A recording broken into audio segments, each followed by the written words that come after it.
বাংলাদেশের বৃহত্তম রাজনৈতিক দলে পরিণত হয়েছে আপনাদের সমর্থন নিয়ে।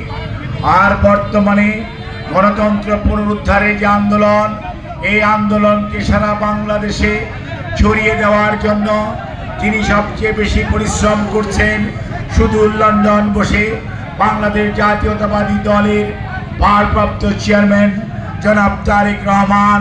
শুধু আজকে বিএনপির ভারপ্রাপ্ত চেয়ারম্যান নয়, তারেক রহমান আজকে গণতন্ত্র উদ্ধারের নেতা, মানুষের ভোটাধিকার প্রয়োগের উদ্ধারের নেতা। আগামী দিনে এই দেশের কিভাবে পরিচালিত হবে, অর্থাৎ আগামী দিনে ৩১ দফা কর্মসূচির মাধ্যমে বাংলাদেশে কিভাবে সুশাসন আসবে, কিভাবে আজকের প্রজন্ম তাদের চাকরি ফিরত পাবে, ব্যবসা বাণিজ্য ব্যবসায়ীরা কিভাবে করতে পারবে, আইন শৃঙ্খলা পরিস্থিতি কিভাবে ভালো থাকবে,